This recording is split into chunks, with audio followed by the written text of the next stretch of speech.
But he's willing to say it because I don't think that he even takes the CNN audience seriously enough or respects them enough. Right? His audience is in the White House. Is right. And so CNN is employing someone who has no respect for their audience and is doing a WWE performance for one person.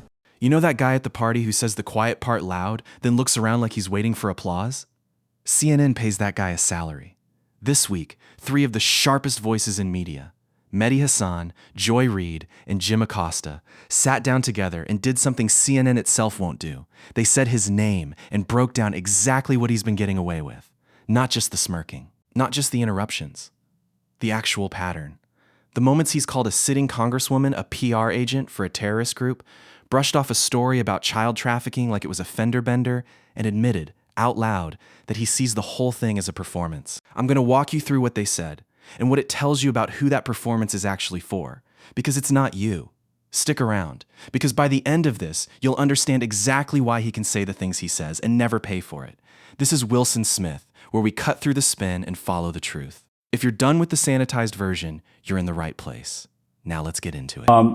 So I'm glad you mentioned the mid-2000s because we shouldn't romanticize the pre-Ellison era. No. Mainstream media has had problems for a long time in this country. And it's funny you should mention CBS. Les Moonves famously in 2015 said about Donald Trump, he's bad for America but good for CBS. That's right. So he was the former owner of CBS News. So they were very open about the fact that people like Donald Trump are good for the bottom line. And the bottom line is when you think that way, you think we don't want to insult his supporters too much. So that if in Minnesota, they can see that I shot a white Christian mom in the face.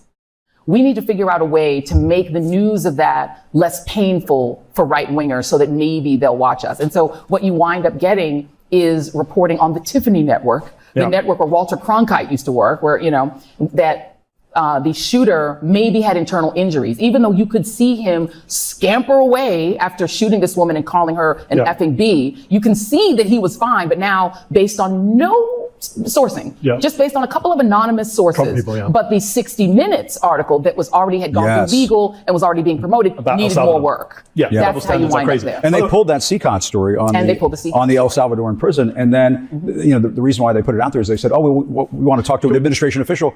And then they never got that person on camera. I got to say something to these guys here. We were saying in the green room beforehand. We have to say, though, thank God our fascists are so dumb, right? Because if we had smart fascists, this would be over already. We wouldn't be sitting here. And exhibit A I would give in terms of our discussion is Donald Trump now has a media that is enthralled to him. He doesn't just have Fox. He has social media. He has Zuckerberg. He has Musk. He has CBS. He may get CNN at some point. And yet, instead of just quietly loving it and taking advantage of it, he has to throw it in people's faces. So he goes on CBS News. He's interviewed by Tony DeCoppel, and he goes, well, you wouldn't have a job if Kamala Harris won. And it's like, that's the quiet part out loud. And poor old Tony then says, I wrote it down. Tony went to the end of the interview. He says, for the record, I do think I'd have this job, even if the other guys won. And Trump says, yeah, but at a lesser salary. And you've got to hand it to Trump. He's good at that. He's good at just humiliating people in front of him. And good comic timing. But how humiliating? Like the President of the United States is on your show saying, you have this job and this salary because of me. And I will tell you, this is why, going back to when I was doing it over the White House, my sense of it was, let him have it. You know what I mean? Do not hold back. I mean, we're not going to go bowling with these folks. As a matter of fact, I had some administration officials tell me one time, Jim, we do these bowling nights over at the bowling alley over at the White House. The one person we're not allowed to invite is you. That's a true story. Badge of honor. I know, badge of honor. But that is a problem, right, for our media. It is a problem. This is something we've seen in the US, in the UK, around the world. I saw it in the British press corps. This idea that you kind of pretend nasty to each other during the day, but everyone's super friendly at night and goes to the same parties. And you're always reminded of George Carlin, which is, it's one big club, and you ain't in it. And that is our media and politics right now in many ways. But the problem becomes, when you have a deranged Trump supporter like Caesar Sayoc sending pipe bombs to CNN and sending pipe bombs around the country to people that Donald Trump has demonized, that is a dangerous place to be. And I don't, we're joking around a lot about CBS and Tony DeCoppel, and they deserve it. But we're not out of the woods. And this danger is still with us. Well, on that note, let's broaden it beyond CBS. Joy, not Jim, for obvious reasons. Let's talk about CNN. Joy, just over the weekend. Just over the weekend, Scott Jennings, CNN's resident MAGA pundit. Popular guy here at the Howard Theater tonight. Worse booze than Barry Weiss. Oh, God. Wow. He said we should not get our knickers in a twist in reference to the Epstein story. A horrible phrase to use in general, a horrible phrase in particular to use on that story. Thankfully, the other panelists called him out. He then made some racist remarks about all Palestinians being Hamas. He's used to doing this. Yes. He recently did an interview with Adam Friedland in which he said that he describes his on-air performances as a, quote, mixture of showbiz and WWE. Why is a news network paying this man to give his opinions if he himself is admitting it's all a game, it's all a performance? And you know, I had a guest on the Joy Reid show that actually described Donald Trump, who is in the WWE Hall of Fame, that's what he's doing, right? The sort of over-the-top behaviors are sort of a WWE performance. But, you know, he's an idiot. He's unfortunately, the President of the United States. Scott Jennings he's not a journalist, but he's on a network that is supposed to be journalistically inclined. And I'll start by saying I think the biggest scandal about Scott Jennings that I cannot explain is that he's supposedly only 48 years old. Yeah. I cannot accept that. He looks... It's like a Brendan Carr thing. It's insane. Yeah. Like, he had a bad paper round. That's yes. what they say in the UK. He's aging poorly. If he's only 48, I don't even know what to say. I mean, I can't believe he's not very much older. Here's the thing. Nobody at CNN wants to say out loud, the smirk isn't a personality flaw. It's the business model. Because strip away the panel format, the split screen, the well on the other side, and what you're left with is a network that knows exactly what it's employing. Not a journalist. Not even really a pundit. A performer, doing a bit, for an audience of one man in the White House who happens to control the news cycle that keeps this network's ratings alive. Let's retell what actually happened, because the clip moves fast and it's easy to miss how damning it is. Mehdi Hasan, Joy Reid, and Jim Acosta didn't just criticize Scott Jennings, they diagnosed him. They pointed out that a man who called a sitting congresswoman a PR agent for a terrorist group, and who told a national audience not to get their knickers in a twist over child trafficking files, is not a man making mistakes. He's a man doing a job. And Joy Reid named the job.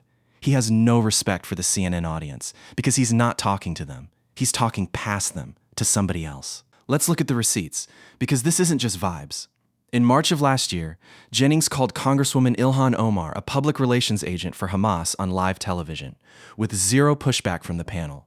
In June, he called the entire Free Palestine movement nothing more than a domestic terror organization. And in January, when CNN's own John Berman pressed him on a blown legal deadline for releasing the Epstein files, he responded by telling America not to get its knickers in a twist, over documents describing, in his own network's words, a multinational child trafficking ring. That's not a gaffe streak. That's a track record. Here's the juxtaposition. Scott Jennings gets a chief commentator chair, a Los Angeles Times column, and a captive national audience every single night. Jim Acosta gets banned from a White House bowling night for asking questions. That's the trade this industry runs on. Access for silence, a platform for compliance. And it's Jennings, not Acosta, who gets rewarded for it. You felt this before, even if you couldn't name it. That sense, watching cable news, that you're not watching journalism anymore. You're watching a show, and somebody forgot to tell you the outcome was already decided. That's not paranoia. That's the format working exactly as designed. And here's the part that should actually worry you. Mehdi Hasan said it best. Thank God our fascists are this dumb, this obvious, this willing to say the quiet part into a live microphone. Because a smarter version of Scott Jennings, one who didn't need the smirk, who didn't need to tip his hand, wouldn't be losing arguments on split screen. He'd already have won. You saw it too, didn't you? Good. That's why we're here. This is Wilson Smith, where we cut through the spin and follow the truth. If you're done with the sanitized version, you're in the right place. Tell me in the comments, who's worse, the guy doing the bit or the network that keeps cashing the check? And if you're still with me, you know what to do.